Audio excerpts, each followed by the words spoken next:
The phenomenon of LC oscillations can be observed when a charged capacitor is placed in series with an inductor in a circuit.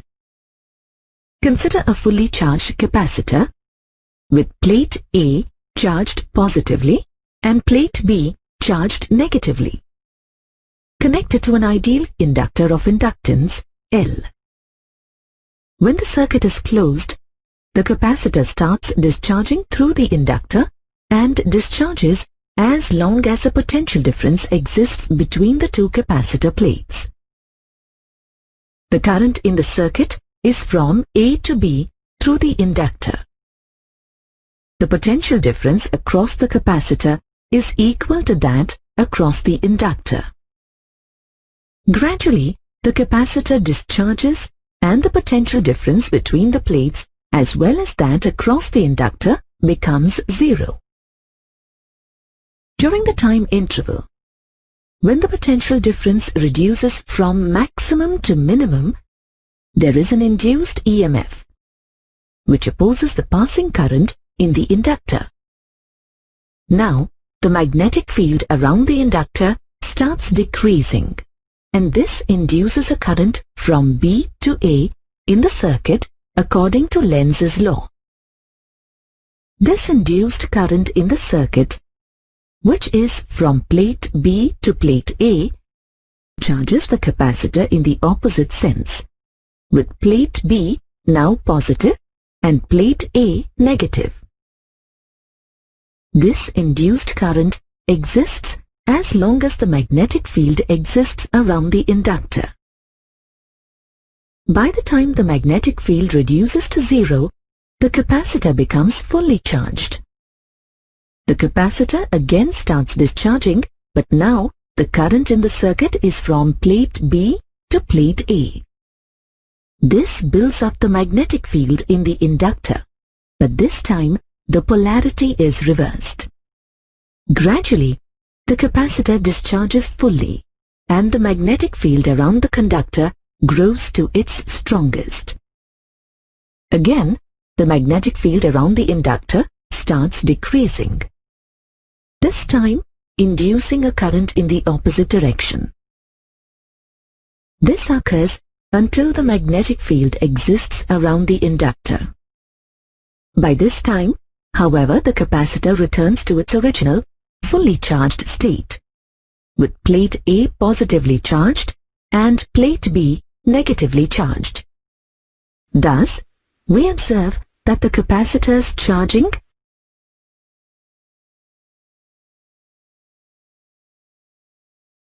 and discharging is oscillatory in nature.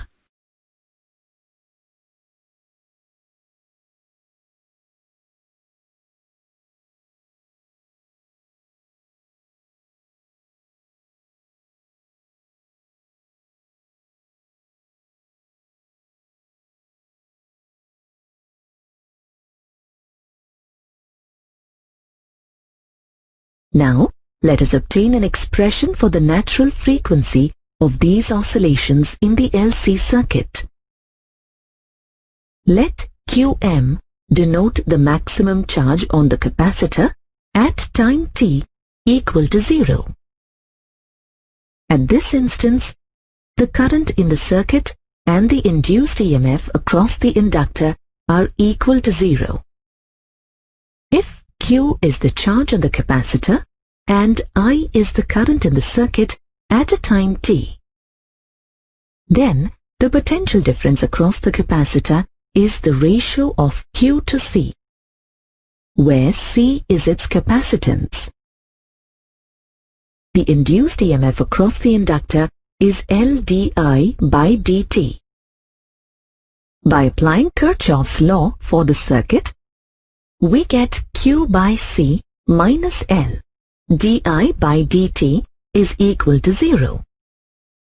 Let this be equation 1. As the charge Q on the capacitor decreases, the current in the circuit dQ by dt becomes negative. Equation 1 now becomes Q by C minus LD by dt of minus dQ by dt is equal to 0. This can be written as d square q by dt square plus q by LC is equal to 0. Let this be equation 2. We learnt earlier that the equation of motion for a particle of mass m in simple harmonic motion along the x-axis with a natural angular frequency omega naught is d square x by dt square plus omega naught square x is equal to 0. Let this be equation 3. Here, the natural angular frequency omega naught is equal to the square root of k by m, where k is the force constant for simple harmonic motion. Equation 2 is observed to be similar to equation 3. Comparing equations 2 and 3, we have the natural frequency omega naught of LC oscillations in the circuit equal to 1 by square root of LC. We know that in equation 3, the displacement x is expressed as a cos omega naught t plus phi, where phi is the phase difference and a is the amplitude of oscillations. Similarly, for equation 2, the charge q can be expressed as q is equal to qm cos omega naught t plus phi, where qm is the maximum charge on the capacitor. Let this be equation 4. At time t equal to 0, the charge q on the capacitor has the maximum value, qm, which means that the value of the cos phi has to be 1, and hence phi has to be 0. Hence, equation 4 now becomes q is equal to qm cos omega naught t. Let this be equation 5. As the capacitor gets discharged with time, we get current I is equal to minus dq by dt. Substituting the expression for charge from equation 5 and simplifying, we get I is equal to Im sin omega naught t, where Im is equal to omega naught into qm. Let this be equation 6. Now let us analyze the LC oscillations from an energy point of view. At any instance, the energy stored in the capacitor U is equal to Q square by 2C, and the energy stored in the inductor U dash is equal to half Li square. From our previous analysis, we know that at any given time t, the charge q is equal to qm cos omega naught t. The current I is equal to Im sin omega naught t, where Im is equal to omega naught qm, and omega naught is equal to the square root of 1 by Lc. Rearranging omega naught in the expression, we get L is equal to 1 by omega naught square C. The total energy, U total of the circuit, is the sum of the energy stored in the capacitor and the energy stored in the inductor. Thus, U total is equal to Q square by 2C plus half Li square.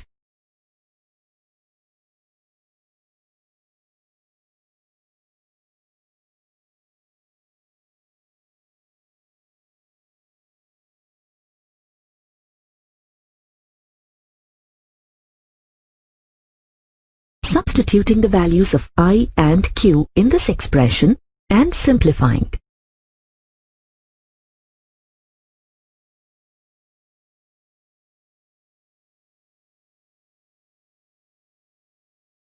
we get U total is equal to Qm square by 2C.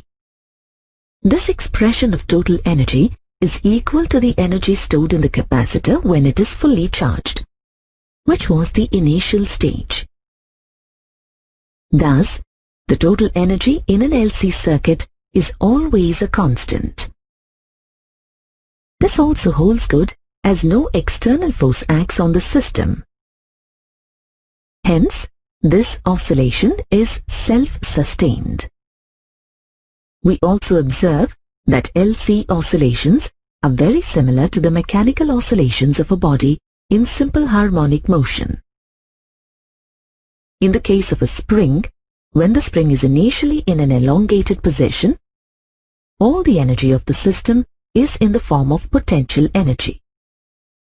When the spring is released and it reaches the mean position, this potential energy in the system is converted completely into kinetic energy. When the spring goes to the other extreme, the kinetic energy in the system is again converted back into potential energy for the spring.